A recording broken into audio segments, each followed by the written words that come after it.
My name is Rich Schmidt. We're here with John and Megan Adams. It's June 21st, 2023, first day of summer. We're out here at Wildsound in McMinnville. Thank you both so much for joining us today. Thank you. Thank you. The first question, as you know, is why wine? We're excited about this. Why wine? I think that for me personally, I'll let Meg go after, but for me personally, wine has kind of changed my entire, it sort of changed the entire trajectory of my life, in that I grew up in a small town in Indiana, and I didn't really, my parents, my mom was a great cook, but there was never any focus on, wine in our house. I didn't grow up with it at all. And it wasn't until, Meg and I met in 2010, many years later, that my interest in wine started to grow. And my career at the same time sort of had this perfect alignment with me meeting Meg and her job, which she'll tell you about. But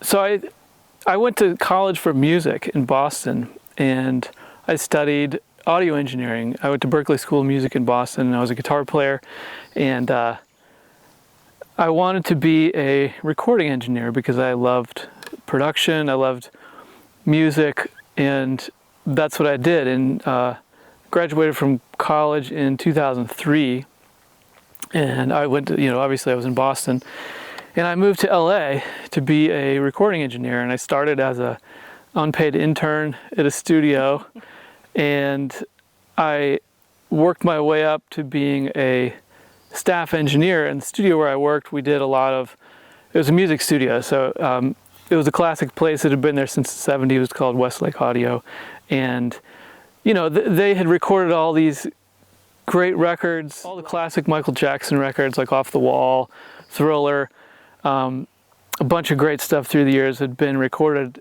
at Westlake, and that's where I worked. And I did a bunch of records there, and about, I guess, how many years did I work there? I wasn't working there when we met, but one day I was doing a recording session for the Yahoo people. Remember Yahoo, the internet people?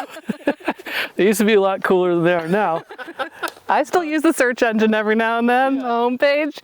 But at the time, they had a music program where, any artist that was popular at the time would come in and play music. It's our dog Ollie. That's our dog Ollie, making himself heard.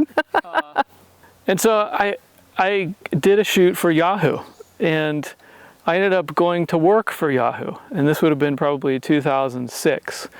And while I was working at Yahoo, I met a guy by the name of Jason Wise, who was a young documentary filmmaker who just happened to be working at Yahoo. He was the DP, director of photography, on a show that we were doing at Yahoo. And I was the audio guy, just sat there at the mixing board and recorded shows. And one day Jason came into my office and said that he had made this film. And I said, okay, because most of the time when an independent filmmaker comes to you and says they have a film, most of the time it's not very good, sadly, but sometimes they are really good.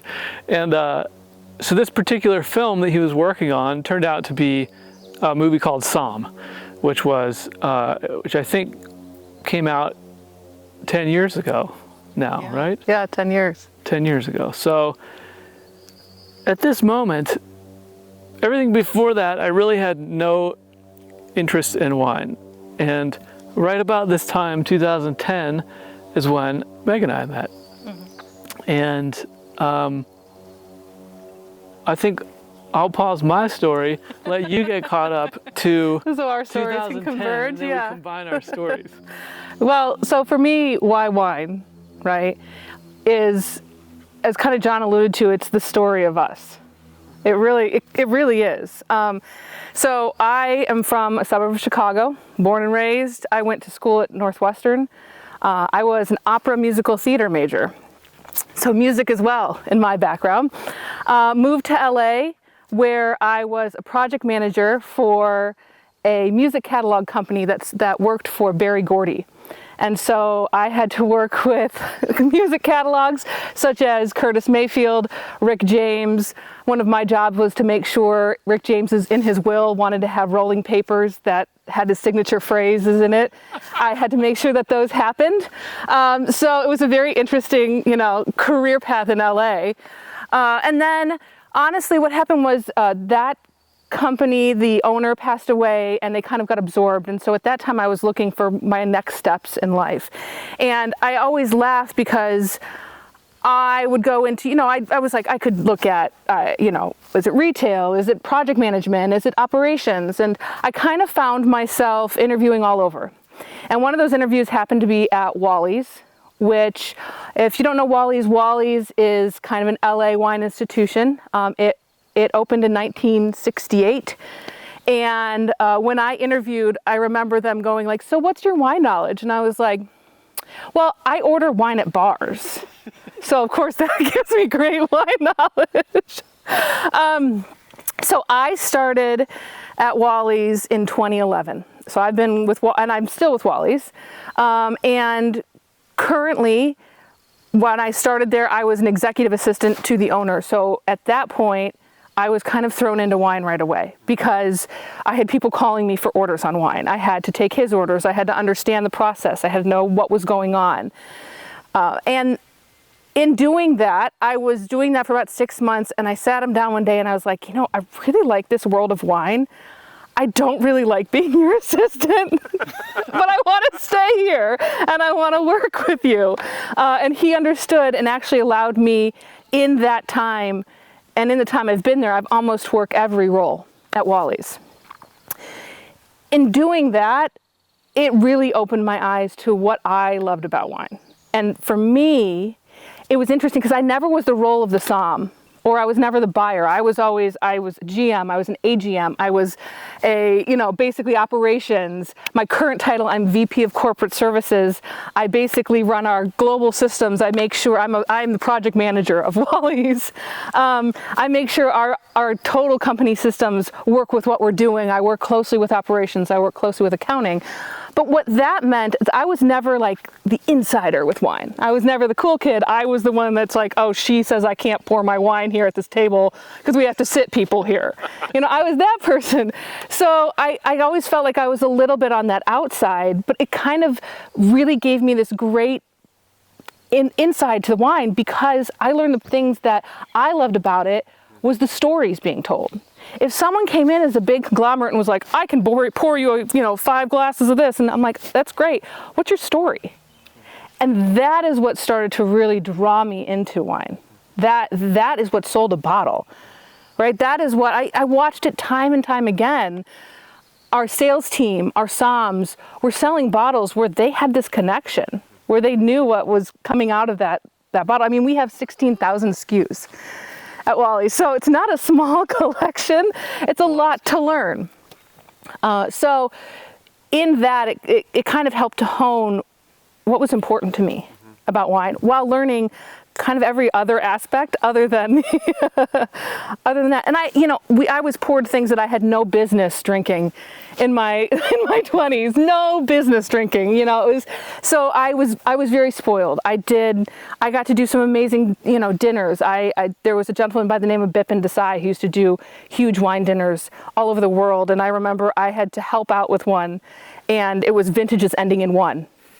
Right? And it was just like, whatever, vintage is ending in one, and you just like, and so it was such a crash course that I always say that John's he researches everything. We'll watch everything, we'll read everything, and I'm the one that absorbs. I'm the one that like hands-on, has to see it, has to be in it. You want, like we're laying irrigation line, I gotta be laying it down. Like I gotta do it, I can't watch it. So I would say around that time, to kind of bring it full circle, John and I started dating.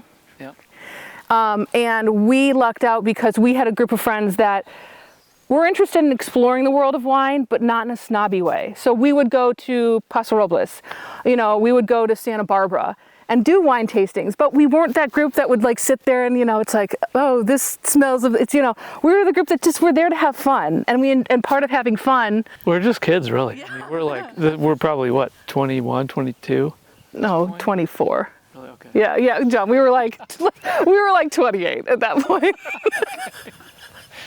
21. Yeah, at heart. Yeah. So for us, and we always laugh because John, and we still get this from our friends, John was the guy that we first went wine tasting, was like... No interest in wine at all. I was like, why would anybody pay like $30 for a bottle of wine when I could go just buy a 6-pack for, at that time, probably $6, But yeah, so we started to get interested in wine at that time, and this is also coming back to my side of the story with doing the Somm film, is I started working on this film, and if you haven't seen the movie Somm, it's about these guys training to become master sommeliers.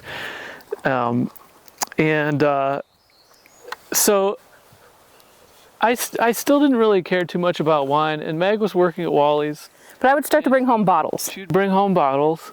As you did, and it was, things that were opening up, things that interested me, and that was the best part, I think, is that because I didn't come with this crazy history, I was bringing home stuff that I just liked. It wasn't like we have to drink this because someone said it's this old and it does this. I was bringing home stuff that I liked and stuff that I could be like, John, this really amazing person came in, talked to me about this. This is what they do with it. And that's how we started to really taste wine. And then John started to get more and more into the technical. Well, the wine, so there was a bottle she brought home. It was a 2008 Ridge Cabernet that kind of changed my mind on wine. I was like, this is pretty good. I should start to pay more attention to this. Plus, I'm also working on a wine film at the time. I should probably start, paying attention. And that was kind of the bottle that changed my whole mind. For both of us. Well, yeah, for both of us. It was just like that this could come out of this bottle. It's not overly, there's no like flash on the label. It's just a great story. It is a great wine. Classic wine, It's a classic, yeah. And so about that time, I started traveling with the crew that did the Somm film. And that really changed my entire world. Like I just, I was this kid from Indiana that really hadn't been too many places in the world. And all of a sudden, here I am traveling to anywhere you can think of in the world of wine. So in the last decade, we've traveled anywhere from Armenia to, all over Europe, famed wine regions of the world. And we always laugh because we say he has the fun job in wine, right? I got to deal with the nitty gritty in a restaurant retail space. He gets to, walk the vineyards of Chave. Like but he's the best person for it. That absorption of what you get on the ground, you can't make up for in anything else. So I got this crazy sort of weird education just sort of passively by going to all these different places that I would have never ever been otherwise, right? Because when you're on a film crew, you have access to things that you probably wouldn't have as a tourist. And that's everything from being able to talk to, growers in Burgundy, actual farmers, and asking questions, sitting through interviews, hundreds of interviews that, where people are talking about the wines they make, how they farm, what they grow, why they grow it, the food of the place, and you absorb all this information. And so that's sort of, I came at wines in maybe an unconventional way because I didn't start working in a restaurant or, I had no retail background. So I think around that time, and again, it's kind of interesting because he talks about a non-conventional way. It's kind of my career path was the same. Even though I was in wine, retail, and restaurant, I wasn't a server. I wasn't working as, like I said, the somm or the buyer. So both of our paths were a little different towards it, but we kind of came to this conclusion that we loved it so much that we want to start making it. I think as you do, right? And so we started making it in 2012 in our 1-bedroom apartment. Yeah. We found out that, as a home winemaker, we had this, there was a winery up in Camarillo, California, which is about, 45 minutes northwest of LA. And they would buy fruit from Santa Barbara or Paso Robles, and you could just go buy, a couple 100 pounds of fruit and make, 2-3 cases of wine. And so that's what we started doing. Yeah, and started to develop that, and we really loved it. It was it was a weird thing that, wow, we can take this one thing, these grapes, and turn it into something that's actually pretty good. Like, we've had some shitty wines through through the years, but for the most part, we've learned a lot, So what happened then? I think so. Sorry, our dog is down here whining at us to throw a ball at him, per usual. So, I think at that point we were making wine, and the frustration that we honestly were having was that we knew we could make really good stuff, and we were, but we really wanted the control from start to finish. We really wanted. It just comes from, I think, like, yes, we were both Midwest kids. We both loved being outdoors. We both liked doing stuff, making it happen. And that's a great spot. But when you don't have control over what, your grapes are, you're farming, what time your grapes are being picked at, what grapes, what they look like, you're just basically said, here's your bucket. We were home winemakers after all. Yeah. We're not saying that, So that started this kernel kind of in our minds of, well, do we take the next step? And could we do this? Is this crazy? Yes is the answer. It is crazy. But it's absolutely crazy.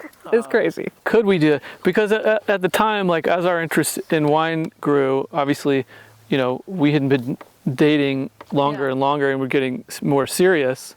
And we also didn't have any intention of staying in LA. Yeah. LA, we had no interest in that. I grew up in a small town, very similar to McMinnville, size-wise. And amazingly, Meg was totally down to leave LA also. Yeah, I just think it was a great place to be in our 20s in. I don't think, long-term, for what we wanted to do, it just wasn't feasible. We even looked, we had looked at Paso Robles, we had looked there. Not barring this year, California could use a little water. So, especially for what we wanted to do and the grape and the style we wanted to do. It was important for us that we had a little bit more control in that aspect. So, funny enough, John, still with Yahoo, was up here. Yeah, so I would come up to Portland because my cousin went to grad school in Portland. So I'd come up, once, twice a year, and I loved it up here. It's beautiful. It sort of reminded me of home in a way, because I had my grandparents, as growing up, lived over in eastern Ohio, and they had a Christmas tree farm, and a lot of similarities with sort of the foothills of the Appalachians with this area and the Coast Range. And so I was up here, believe it or not, I was on a shoot to interview Barack Obama. We're doing a presidential interview on the Nike campus. I think it was 2013 maybe. And it was the first time that I had taken the time to come down to the Willamette, because at this time I had just been coming back and forth to Portland, just hanging out with my cousin. And so I added a couple days on to my trip and just spent a few days down in the valley. And I actually stayed at McMinnville's in McMinnville. One of the rooms with, like, the shared bathrooms and the little sink in the corner. It was great, very quaint.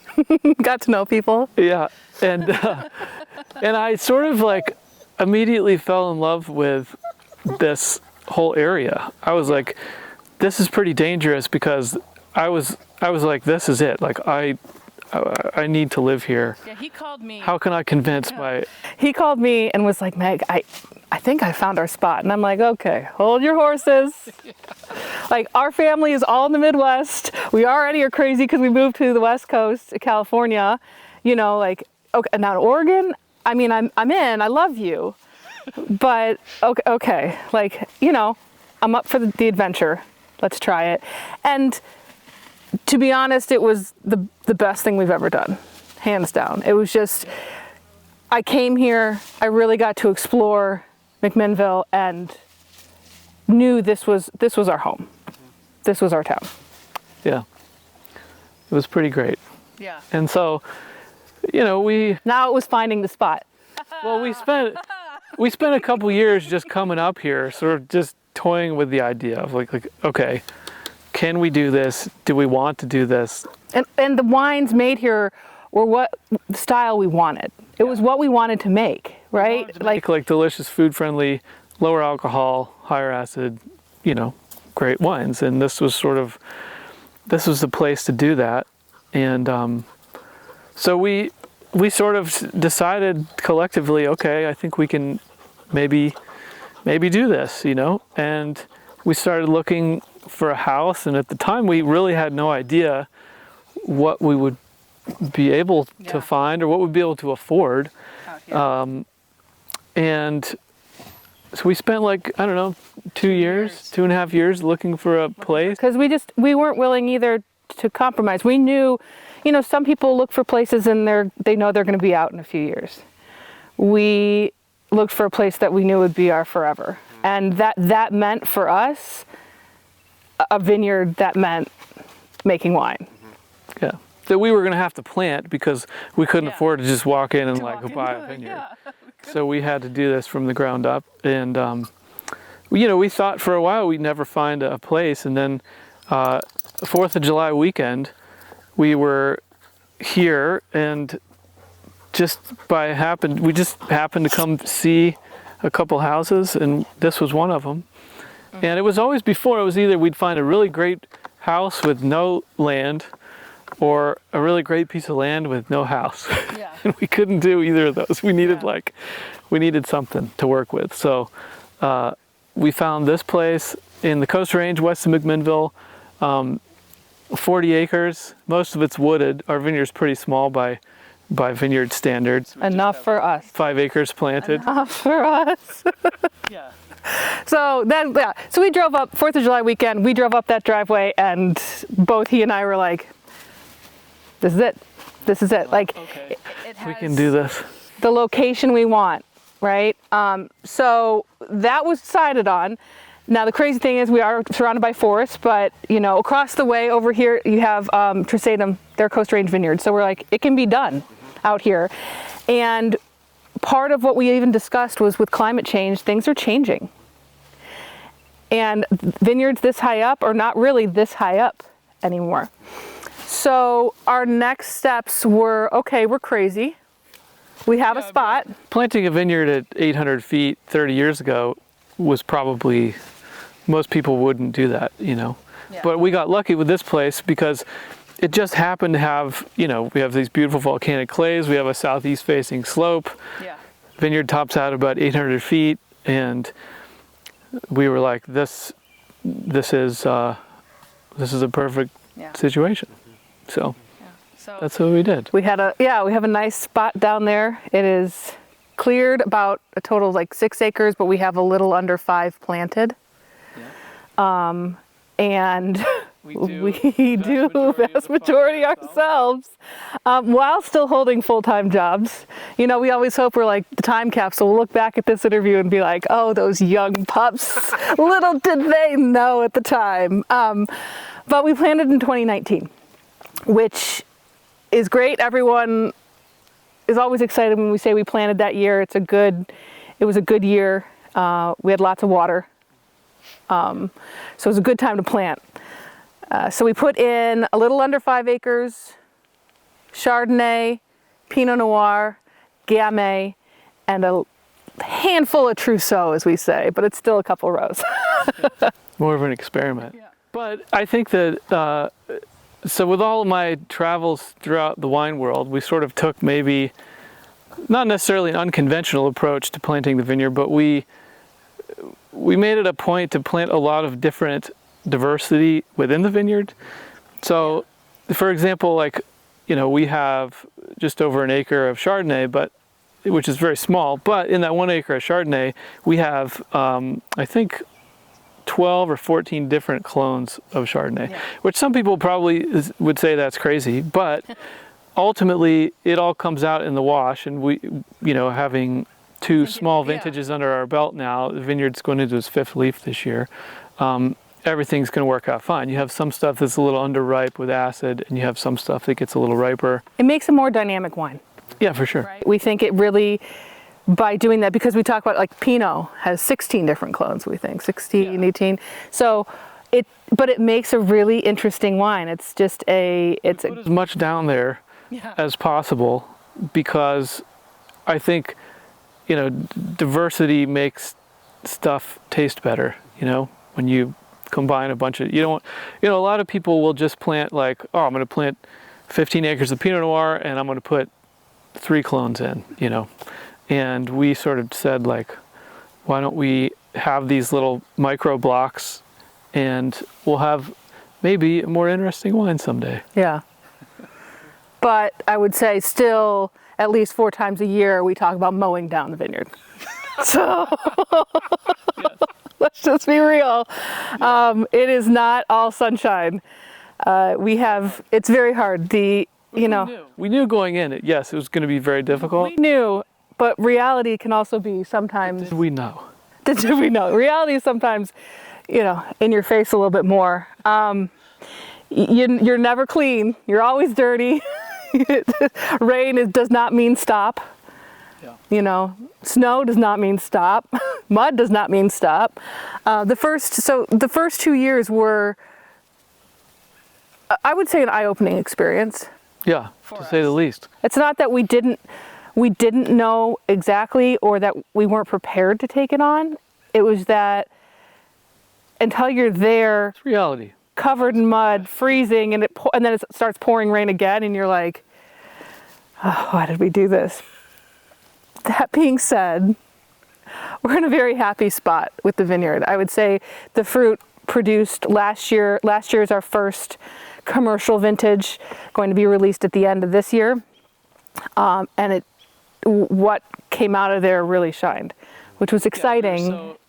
It's the most gratifying thing, this whole adventure and experience thus far in the last 5 years since we've planted the vines has been, one of the great adventures of our lives, I think. I mean, and that's why we got into this, right? It's like, it was sort of a, why wouldn't we do this kind of a situation? We had such a passion for it.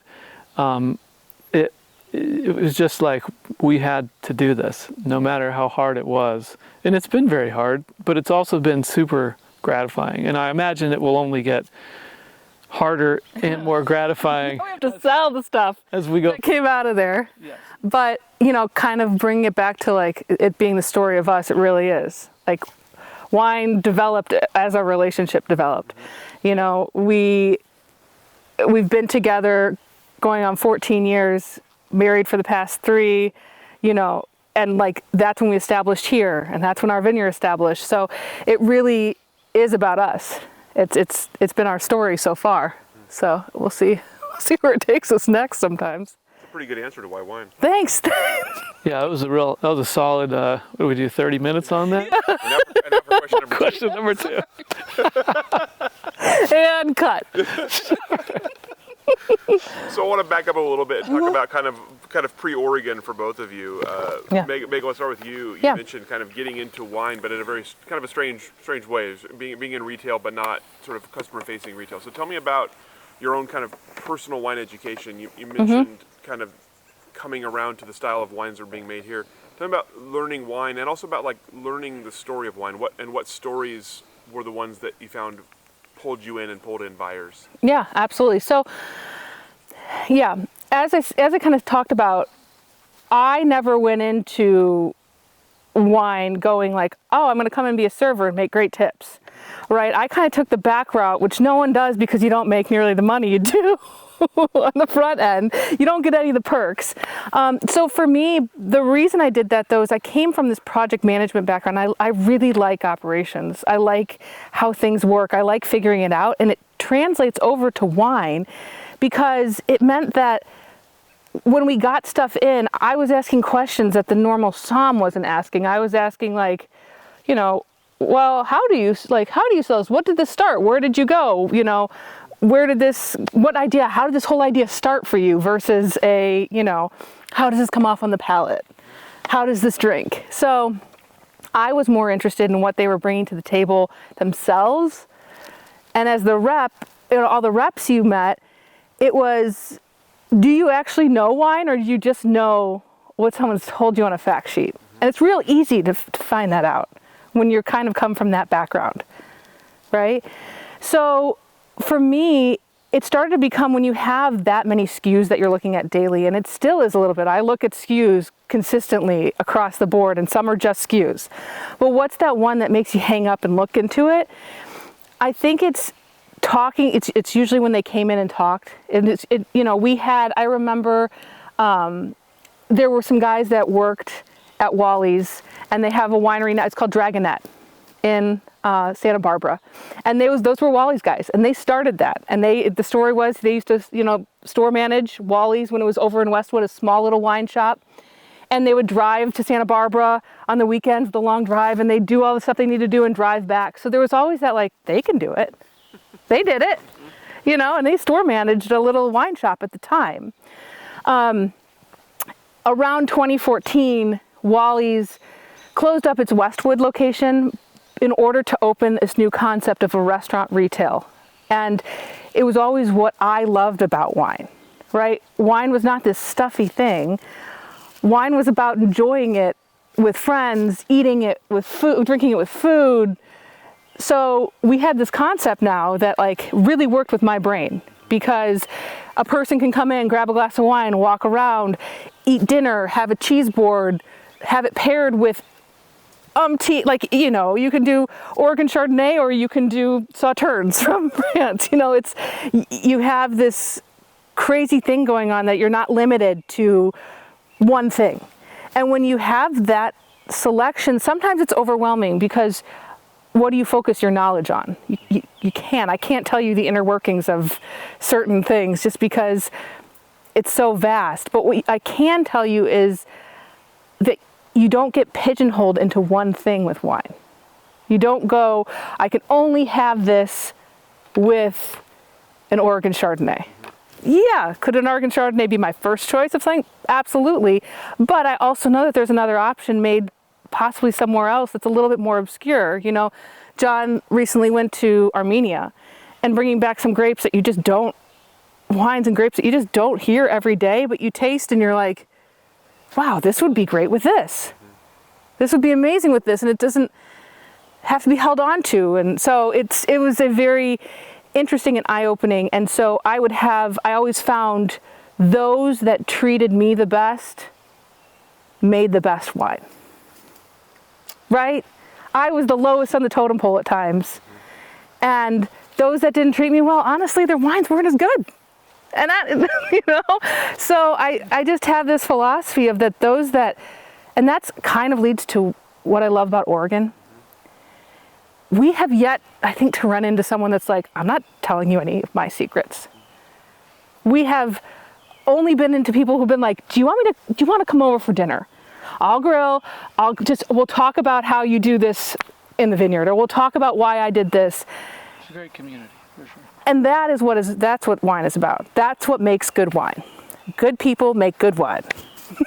And John, from your side, obviously another interesting route into wine. Tell me about the Somm movie and kind of getting started with it and starting to kind of discover wine through that. What were your impressions from it, and of kind of the aftermath of it? Well, I think on the first Somm film, I was just the post-production audio mixer, so I didn't actually film. I wasn't on the production side of that. I was on the post-production, but there have since been 3 additional Somm films. With another coming out. Yes, exactly. So the second Somm film, that was the one where I really started to travel. And I I can remember there was one of the first trips I did with them. We spent like 2 weeks in Italy, and we did Piedmont, Barolo Barbaresco, and then we went down to Tuscany and, visited with a bunch of like Brunello producers. And I remember thinking, this is like my first trip with these guys. I remember thinking like, man, we're filming with some pretty serious historic wineries, and I'm, eating this incredible food that is historic to these places, that goes with the wine. And I just, my mind just like lit up, I was just like, this is the coolest thing, because wine is history, it's culture, it's food, this liquid that has all of these things. That's so old. Like this predates so much that. Yeah. I don't know if that answered the question. Did that answer the question? Okay, good. But I will follow up. I'm in all the travels, what are some of the other kind of memorable, obviously a lot of memorable moments. What are some of the ones that stand out as you think of places you've been or people you've met? Definitely. So I would say some of the coolest things that we have been able to do. We were in the Northern Rhone Valley, and we filmed in the cellar with Jean-Louis Chave. And Chave is a, historic producer. I don't know how many, 14 generations or something in the Rhone Valley. And they make, some of the greatest Syrah in the world. And we were there filming in the cellar with him, and he opened up a 1968 Hermitage, which, is, I don't know how much that wine costs. It may be priceless. It probably is priceless because it came directly from the cellar. And, when you're in these cellars, there's so much history. I mean, even recent history. So for example, in the Chave cellar, they have an entire portion of it that during the Second World War they built a wall to cut it in half so that the Germans couldn't find the bottles on the other side, basically, right? It was like, here, you can have this side of the cellar, and then all the good stuff is back here that we kept. So they have, a lot of wines that, pre-war wines, which is pretty rare in that part of France. So having a, obviously post-war 68, having that wine was just, pretty unbelievable. You don't get those experiences. That's one of them. Probably the second one that comes to mind would be we were in Rioja in Spain. I was going to say, you gotta. We were filming with Lopez de Heredia, which is another, historic, amazing wine of the world. It's like one of those wines, one of those producers in the world that everybody should experience and know about. They're really affordable wines. They're beautiful wines. Awesome. So we were in the cellar with Maria Lopez de Heredia, and she was opening up just like vintage after vintage. And you have to understand, like, this is, generations of family. Yeah, family cellar even. Like, it's just... Yeah, they've grown up in these places. This is their life and the whole history of their family in these places. And she was opening up wines that nobody had touched since her grandfather had set them down on this table in the cellar. And they weren't even labeled. So she didn't really know how old some of these wines were, but they were definitely from the 50s, or possibly earlier. And some of them weren't good at all, but some of them were absolutely magical. And do you see what I'm saying? He gets like the fun part. I mean, like, these are even like, this is just touching the surface. Like, he's done the Vatican, he's done, Argentina, he's done Armenia. It's... Well, so the third, I will leave you with one last awesome thing. So we were filming in Armenia a couple years ago, right before the pandemic. And I had never been that far east before, you know. And Armenia is an amazing place because it's sort of the cradle of wine, right? Like wine came from the Caucasus region, right? So like you have Georgia, Armenia, Iran, those countries. And their history is thousands of years making wine. And we filmed that they discovered a cave there. It's called the RNE1 cave. And they have amphora buried in this cave that they have carbon dated or have DNA evidence of wine tannins. So they were making wine in these amphoras 6,000 years ago in this cave. Now they were also doing human sacrifices at the same time. But, you know, it's a little blood and wine, right? Isn't it? Yeah. But it's pretty amazing to see. True origin story. Yeah. It's amazing, you know, you just don't get to experience these things. And I'm forever grateful to be able, you know, to have been able to do the things that I've done through the years. So there you go. 3 stories. Pretty decent stories, I guess. Yeah. So tell me about your initial, before the home winemaking time. Obviously, you decided it's something you want to try to do. What were the biggest learning curves? What were the biggest challenges as you set out to make good wine? Don't cook your wine. That California, that temperature is I mean, I think like it's the same practices that we have now. You have to like keep in winemaking, whether you're doing it on a small scale or a large scale. It has to be kept clean. Sanitation, I think, was the biggest. Sanitation, yeah. So when you're doing it at home, right? You're just like, great, we'll have bottles to have it, you know, a friend dinner. That's awesome. But then you realize you have to. It's a sterile environment. You have to keep it clean. You can't let it just sit out on a counter in California heat.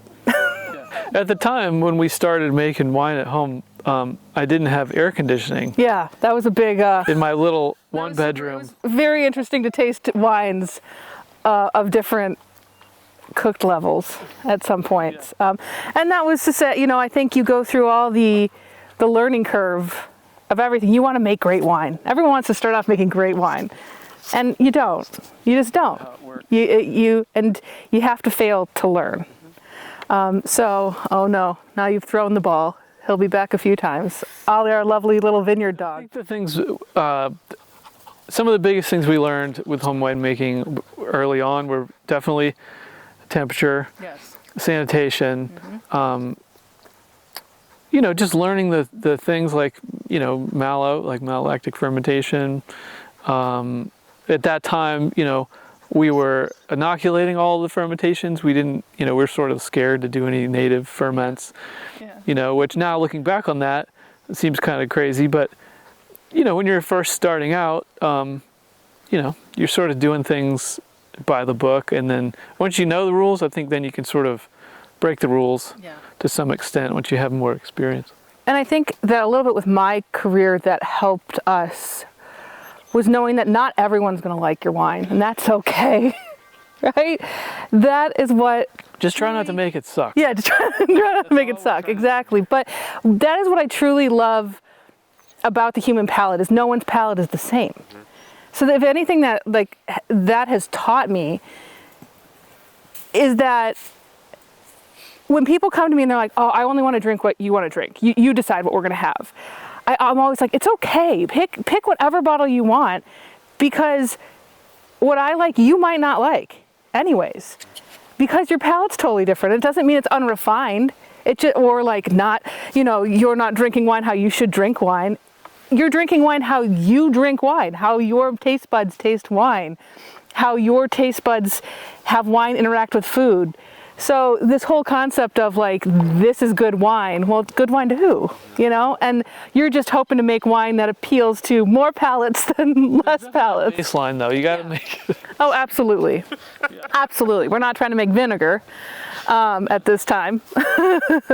But so yes, there's absolutely a baseline, but I like to say like, it's a matter that you can also make wine that's good wine, and someone will think it's the best, and someone will say like, you know, I don't really like this wine on its own, but I love it with food. And that's great to me too.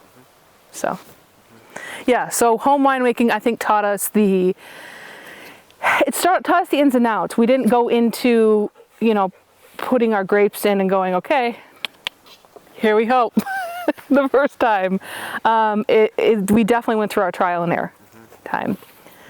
I think the vineyard itself allowed us to gain the control back that we wanted, which is what was good. You are making so many fun sounds for this interview. It's going to just be all you crashing through leaves. And a lot of heavy breathing. Yeah, exactly, and squeezing of a toy. So you mentioned that the control of the vineyard was a big part of what you were thinking of. So what about the wines you were making before that made you think this was possible? Made you think that like commercial winemaking was something you could pull off? Good question. Great question. I think our biggest complaint, it's not even a complaint, we have no pot to piss in here. It's complaining somewhat. No, it was just that the fruit that would come in when we were buying 100 pounds or whatever, it would come in at like 26 bricks or something, super ripe with no acid. Yeah, so the fruit would come in super ripe, and we wanted to. We just didn't have a chance to work with fruit that had numbers like we were looking for. We wanted to have some acid and like less elevated alcohol, and access to grapes that we wanted to make. You're not always given that access when you're doing. We were limited to like Zinfandel, Cabernet, and of one clone, right? Maybe some Syrah, which is fun. Those are all delicious, but we just wanted to make something that had a little more finesse than like 26 brick Zinfandel. And truly, with the vineyard, if there's something it's taught me too, it's that watching a vine grow from the point you've planted it, and then each season, watching it happen, the smell changes, the taste changes, the look changes, and there is no greater education than that.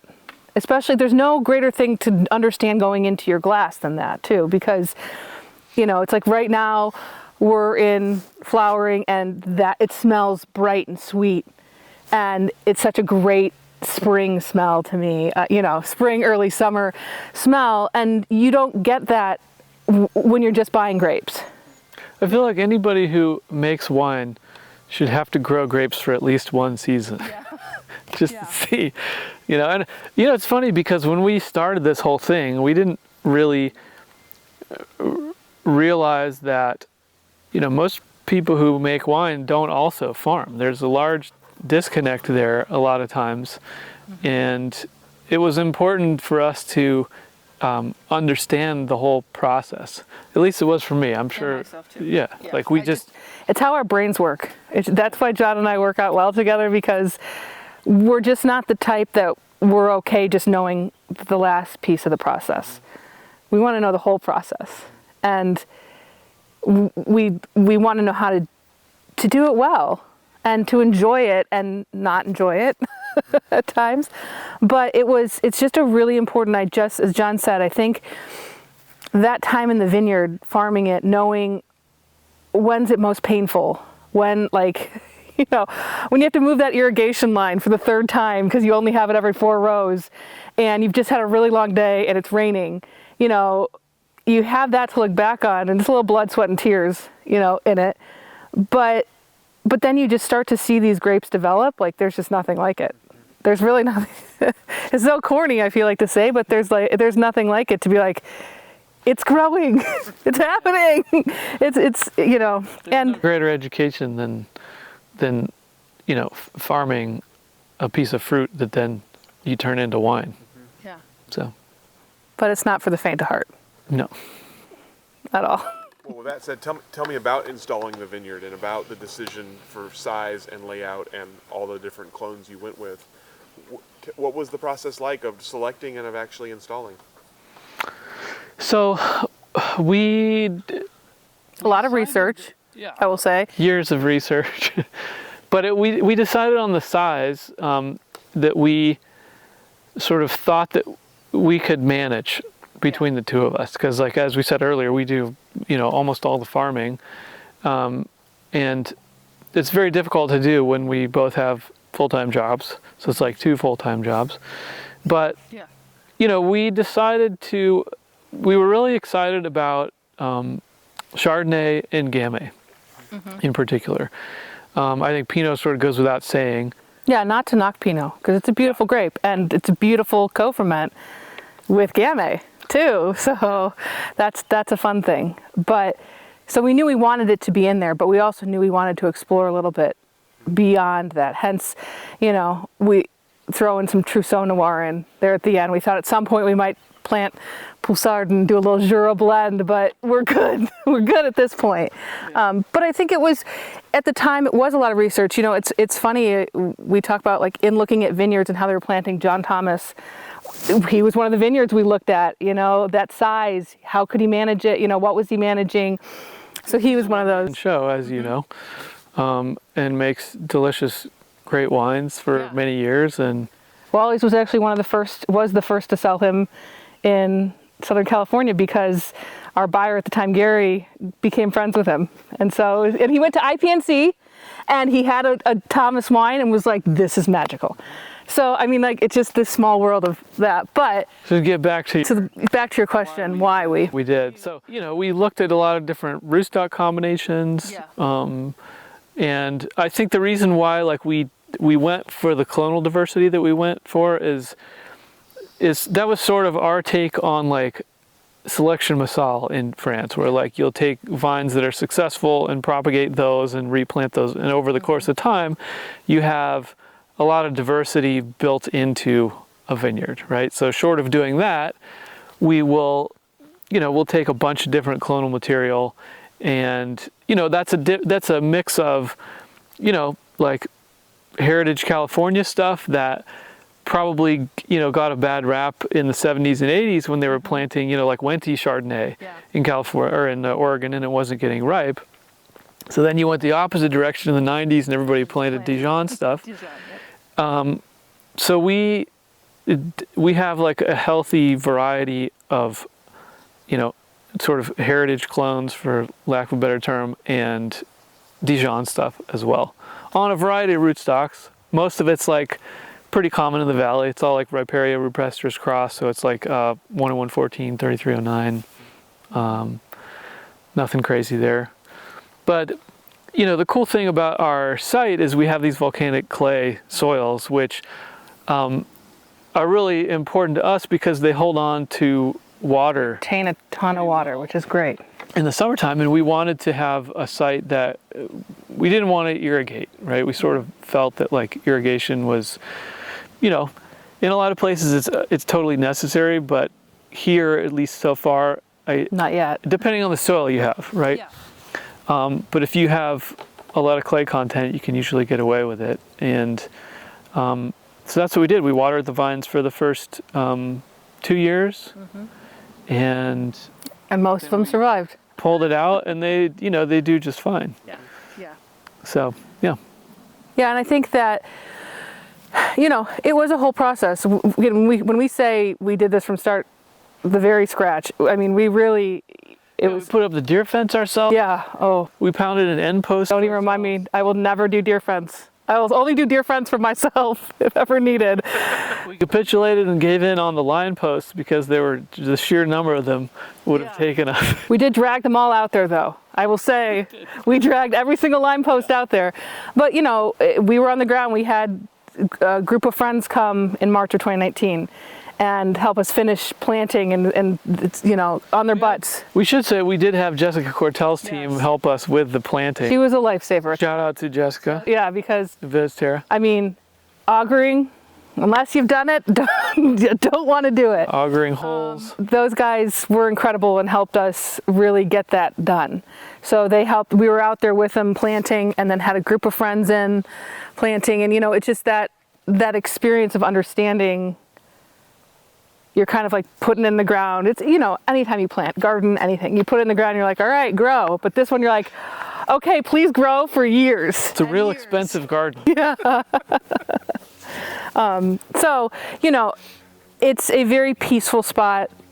It actually helped us find our name, to kind of go into that a little bit. So we're Wildsound, and Wildsound is actually a production term for the sound that a place makes with no human intervention.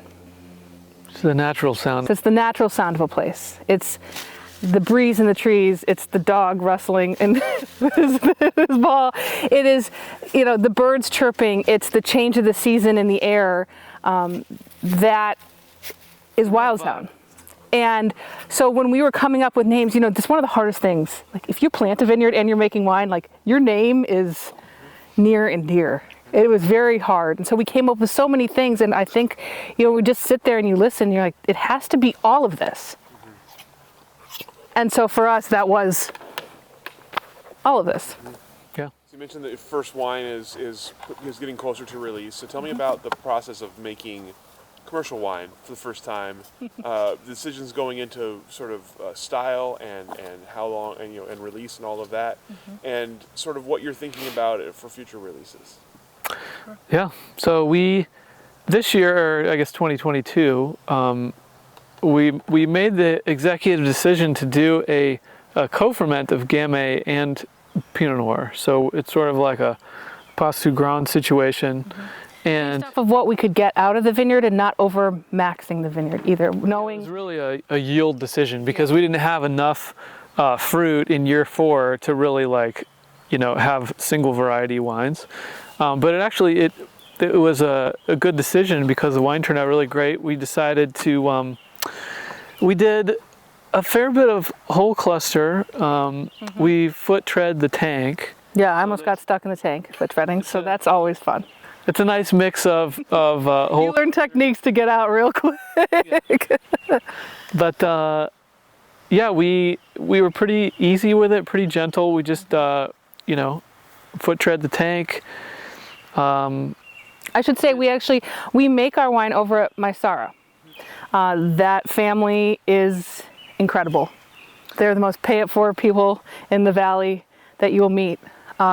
They have the greatest part about them is it's kind of what's indicative of the valley. Any question is no small question for them, and they're happy to answer. And when I talk about getting stuck in the tank, I had Tom and they've been like, "Here's a ladder, let's just get you out," and all her fun tricks that with her crazy, insane knowledge that she has. So we make there, and it's so great because you're in a clean space. You're in a space where they have beautiful fruit and they make incredible wine. So it's all of our philosophies. We're not in a space where I'm like, oh, I don't like what's being made here. I don't like what's in the air here. We're making wine in just what we consider just some ideal conditions. Yeah. It's a great place, and it was unique because they allowed us to make our own wines, right? It's surprisingly difficult, to find a place. As a small producer, it's hard sometimes to find a place to make wine, and so we were extremely lucky with the Momtazis to let us do our thing to make our wine, and really, they gave us space. They said, you do whatever you need to do. If you have any questions, Tamina is amazing. She helps us with any questions we have, and we made the wine. Yeah, develop our wine. And like John said, we do tend to enjoy whole cluster red. So that tends to be a little bit more represented in our wines. Going forward, we actually really have enjoyed this Pinot Gamay co-ferment and could possibly be kind of our field blend wine going forward we're hoping a single Pinot, Chardonnay, Gamay. And then, who knows, if we get this magical extra fruit, we'll have maybe some rosé for the summertime. But we've also, we're, in all my travels around the world, I'm really interested in different fermentation vessels. Yeah. So this year we're going to try a couple wines in amphora, both fermenting in amphora and aging in amphora, and that was sort of brought about by my my travels to Armenia, for example, Georgia, Armenia. They make a lot of wine in amphora, buried in the ground. We aren't burying ours in the ground, but and also things like concrete. Different types of oak, and they all do sort of different things with the wine, and different things with the mouthfeel, different things on the nose. You know, those amphora wines have such a beautiful nose to them at times, and that palate is just, I mean, Beckham does them beautifully here in the valley. So, you know, it's an exciting vessel. We truly believe that there are some really exciting vessels to utilize. You have your stainless steel, you have your oak, you have this now amphora, and it plays into the type of wines that we just want to make that have that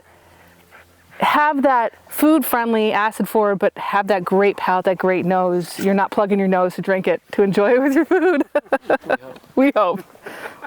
That's the plan. So beyond that, then tell me what else is kind of on the future horizon for Wildsound. Are there other things you'd like to do, other projects you want to undertake, a certain growth you're looking for, or is it kind of playing it by ear at this point?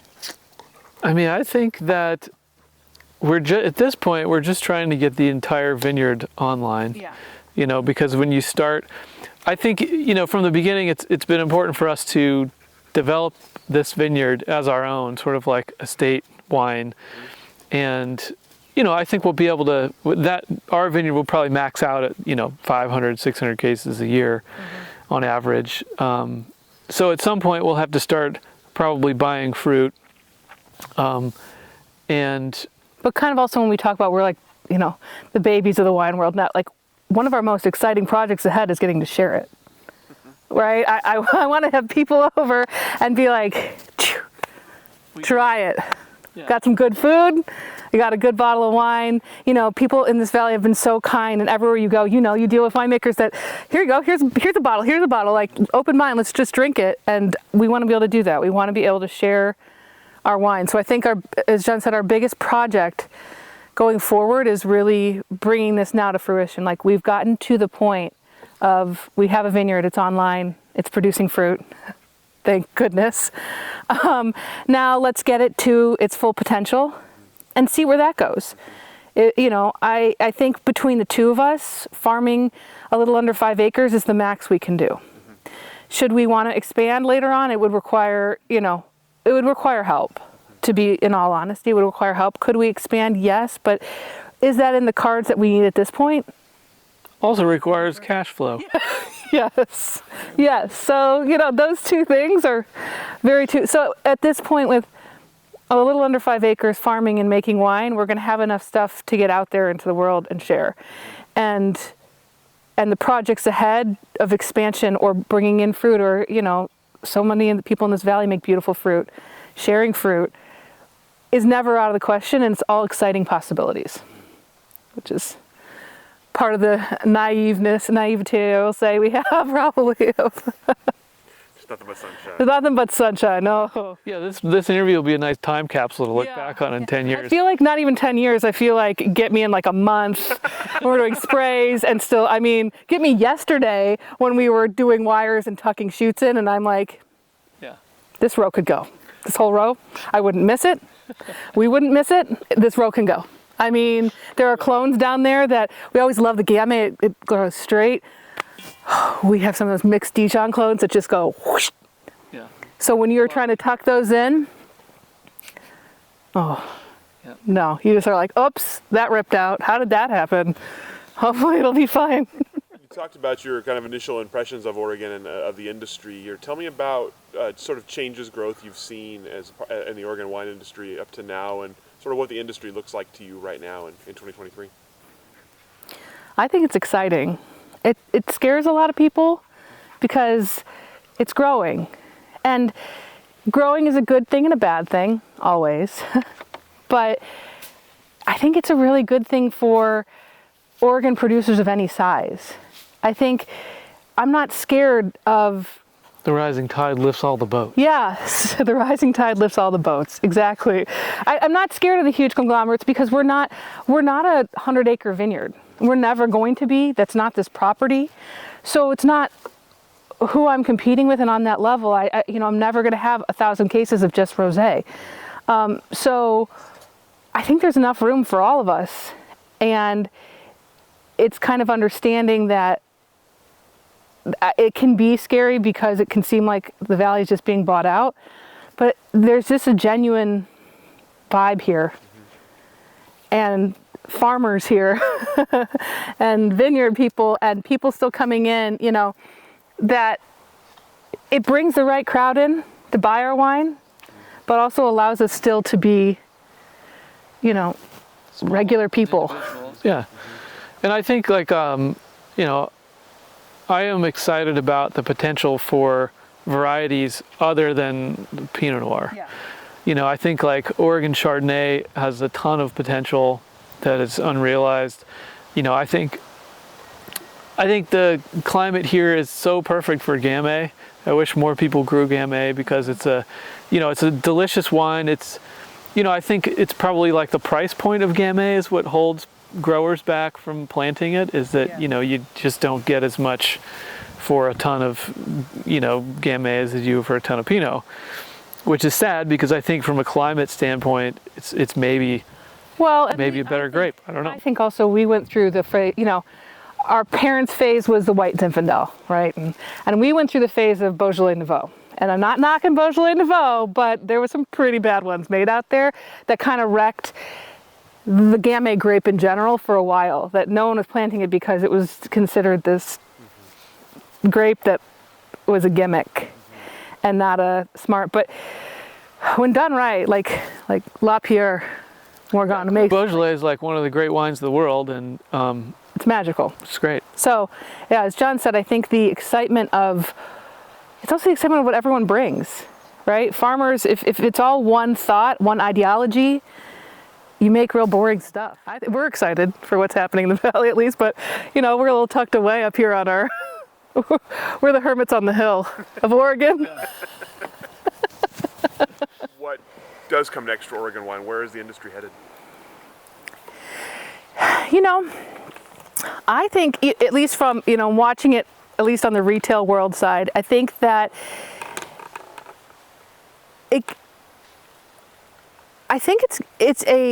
people are still considering it a discovery phase. And so, my hope is that Oregon wine doesn't get pigeonholed, you don't want it to get pigeonholed into one thing. And so it becomes this place of creativity. We don't need to be the Cabs of Napa. We don't need to be the Pinot Noirs of the Willamette Valley. I think the more we diversify what we're doing, then I foresee Oregon being this place that becomes the wine that people order because it's different and yet produces beautiful stuff. Like we talk about Chardonnay. You can, obviously Burgundy is the gold standard, but you can have an Oregon Chardonnay that you're like, where did this come from? Yeah. And it can blow your socks off. It really can. So, I don't know. You can speak to it too, but I think that's the direction I see it going in right now. I see that people are taking a little bit more chance. People are looking at things a little differently, which is not a bad thing. But also we have the OGs here that are holding ground for us as well, allowing us to have this too. Let's be honest, we couldn't plant what we plant and do this kind of fun experimentation without the Sokol Blossers, David you can't. It requires them to lay that foundation and say, you can do grapes here and you can do it well, to be able to allow us to make Gamay. It also takes a really long time to establish a grape growing region, if you think about, obviously this place is never going to become the Napa Valley, right? And nobody wants that. But if you look at just from a historic standpoint, the Napa Valley, it took Robert Mondavi really in the 60s to sort of put that on the map. And the Napa Valley today is a complete juggernaut of a wine producing region that's known the world over. And yes, people know Oregon wines the world over, but Oregon has a long way to go. So does Napa. So does, the New World in general has a long way to go to become, truly great I think there's wine this regions. Fear in Oregon of becoming Napa. And I want to say that it's a valid fear, but it's not a fear, as John said, that's going to happen overnight. And it's not something that we're even in the direction of. Yes, does that mean more popular and more recognizable? Probably, yeah, that is where Oregon is headed. But it doesn't mean that we're the next Napa. It just means we're the next Oregon. So what is that? Like, that's the thing. I don't think there is one path for wine. Talk about the future of the brand already a little bit. Tell me about the future for the two of you. Outside of that, anything else that you're looking ahead to, either individual work or together as a couple here? Traveling at some point in my life. We A vacation. discovered real quickly that when you farm a vineyard, most of your money goes there to the vineyard. And summers don't exist. Time goes to the vineyard. So it's Have fun traveling in January. I don't think we've been on a vacation for probably, I don't know, 8 years. No, not true. After our last harvest, we went to the Oregon coast for 1 night, 2 nights. 2 nights we did, yeah. 2 nights. No, I think for us there's never any balance. You're never going to strive for balance. You don't get into wine. You don't get into wine to make money. You don't get into wine to find balance, right? So I think that for us, it's just personally, it's probably finding, being able to maybe find that time to travel at some point. We want to keep exploring. We kind of want to always keep learning too. So I think if you talk about a group goal for us, Team Adams here, is to always keep learning. And so for us, that does mean getting outside of Oregon, outside of the valley, seeing what other people are doing, seeing how other wines are tasting, what styles, what do vintages look like, what do yields look like. We got to take Meg. I need to take Meg to all. We all need to take me. To these cool places that I've been able to visit with my work. But because those nights when he's like, oh, I was in Rome and we were at this cafe having pizza and I was like, oh, I made pasta tonight out of the box. And I raised more wires in the vineyard tonight. So he owes me a few of those wine trips. He owes me. Sure. I also tell Jason Wise he owes me a few of those trips too. Yeah. So I think that will probably, if ever, be our next. Always to continue learning and always together to do it. Because I think the more we tackle this with each other, a lot of people will say don't go into business with your spouse. Funny thing is, John and I work real well together. Yeah, we do. And, we were one of those that we were, during the pandemic, it was funny because everyone was like, oh, now we're 24/7 with, I'm like, we're kind of like, that's how we are pretty much every day. And we both work from home, so we're both here with each other all the time. So we both have, we have different styles of approaching life, but it works really well in a vineyard. Because there are days when John's like, 1 more row, Megan. And I'm like, no, you promised me. And I'll go, okay, 1 more row. And then there are days when I do go, you promised me. And he's like, you're right. We need to be done for that. We push each other, challenge each other. It's good. Yeah, helps out. That's all the questions that I have for the two of you. Okay. Anything I didn't ask that I should have? Anything that we didn't cover that we needed to I feel like we talked a lot. These I always feel like we talk a lot. I don't think there's really anything that we missed. No. I feel like I just told my whole life story. Yeah. You got a point of this? Yeah. Didn't even burn up one camera battery. We got plenty of. That's great. That's great. Yeah. No, it's really. I think actually, this was exciting for us because rarely do you get the chance to sit down and tell kind of your life story from start to finish of where you're at this time. And we've chatted for a long time now. It feels like, but we feel in such a better place to be able to even tackle this. Because I just don't know if, 2 years ago, it was just such a different spot. It's a different, being able to talk to it a different way. And 2 years from now, it'll be totally different. Exactly. That's what's so funny about all this. Sales under our belt. Yeah. We'll may have mowed down the vineyard by that point. So, but I think I think for us, it was exciting to get to do this and I think it's such a beautiful project. So congratulations to you as well. And thank you for having us. I'm excited about it, and it's not, you don't get a lot of chances, like you said, to sit down and reflect and kind of figure out how you got to where you are. So glad you enjoyed and glad you look forward to it. Yeah. Thank you so much for sharing your time, your beautiful space, your wonderful, well-behaved dog. And we'll go and let you off the hook. Awesome. Great. Thank you so much. Thank you.